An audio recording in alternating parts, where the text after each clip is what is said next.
आज की इस वीडियो में हम बात करने वाले हैं मसल कंट्रैक्चर क्या होता है, जिसको मसल का खिंचाव या पट्टों का चढ़ जाना कहते हैं। कि काजेज क्या होती हैं, इसके साइन एंड सिम्टम्स क्या जाहिर होते हैं, इन मेडिसिन के इस्तेमाल से हम इस दर्द को, पेन को कम कर सकते हैं, कि प्रिवेंशन क्या होती है, और लास्ट में फिजिकल थेरेपी ट्रीटमेंट की बात करेंगे। ऐसे इन्फॉर्मेटिव वीडियोस देखने के लिए हमारे इस चैनल को सब्सक्राइब करें और बेल आइकन को प्रेस करें। What is muscle contracture? Muscle contracture को सिंपल या आम जबान में मसल्स का खिंचाव या पट्टों का खिंचाव कहते हैं। आपने अक्सर लोगों से सुना होगा कि पट्टों का ऊपर चढ़ जाना या मसल्स के ऊपर चढ़ जाना, इस बीमारी को मसल कंट्रैक्चर कहते हैं। हमारे मसल्स या पट्टे, टेंडन और जॉइंट ये सख्त हो जाते हैं और शॉर्ट हो जाते हैं। इन पट्टों का सख्त हो जाना या खिंच जाने की वजह से जिस्म के अंदर शदीद दर्द होता है। मसल्स का खिंचाव बेसिकली हमारी खुराक की वजह से हो सकता है, या किसी बीमारी की वजह से हो सकता है, या ऐसे लोग जो अपने मसल्स या पट्टों का इस्तेमाल नहीं करते, 24 घंटे ऐसे पड़े रहते हैं, जिसकी वजह से ये मसल्स शॉर्ट हो जाते हैं और टाइट हो जाते हैं। इस बीमारी को मसल कंट्रैक्चर कहा जाता है। मसल कंट्रैक्चर या मसल्स के खिंचाव की वजूहात क्या हो सकती हैं? ज्यादा रनिंग या ज्यादा स्प्रिंटिंग करने की वजह से भी मसल कंट्रैक्चर हो सकता है।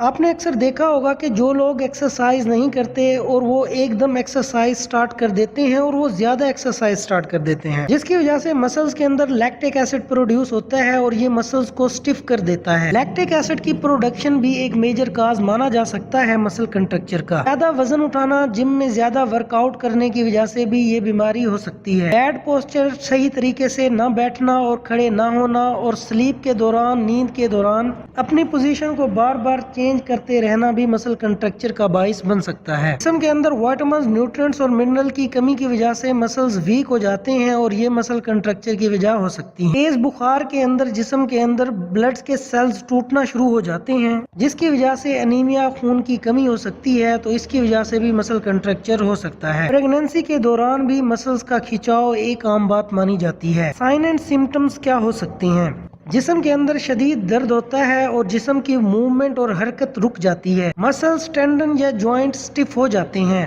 पट्टों और जोड़ों के गिर्द सोजिश होना शुरू हो जाती हैं और वो रेडनेस प्रोड्यूस करती हैं। मसल्स की ताकत खत्म हो जाती है। Treatment plan: pain, fever, inflammation को कम करने के लिए एनाल्जेसिक मेडिसिन का इस्तेमाल किया जा सकता है। किसी बैक्टीरिया की वजह से मसल कंट्रैक्चर है तो एंटीबायोटिक मेडिसिन का इस्तेमाल किया जाता है। ये दोनों non steroidal anti inflammatory drugs होती हैं। मल्टीविटामिन्स: मसल्स को दोबारा से रिपेयर करने और इसकी पावर को, ताकत को बहाल करने के लिए मल्टीविटामिन का इस्तेमाल किया जाता है। ये विटामिन्स हमारे मूड को इम्प्रूव करती हैं ताकि हम डेली एक्सरसाइज परफॉर्म कर सकें। एंजाइटी को खत्म करने के लिए भी इनका इस्तेमाल किया जाता है। ये मेडिसिन मसल की स्ट्रेंथ को मेंटेन करते हैं। Best treatment option: pain, fever, inflammation को कम करने के लिए मेडिप्रीन, एम्प्रीन, डेक्लोफिनेक, सोडियम और फेमिडोन का इस्तेमाल किया जाता है। ये medicine non steroidal anti inflammatory drugs होती हैं, जिनको एनसिड कहा जाता है। फेमिडोल बेसिकली 3 ड्रग्स का कम्बिनेशन होती हैं जो पेन, फीवर, इन्फ्लेमेशन को कम करती हैं। विटामिन्स में आप पोलिब्यून, बिकोजाइम, वाइडेलाइन, कैमवेट वगैरह इस्तेमाल कर सकते हैं। टैबलेट, सिरप और इंजेक्शन फॉर्म में इजीली अवेलेबल होती हैं।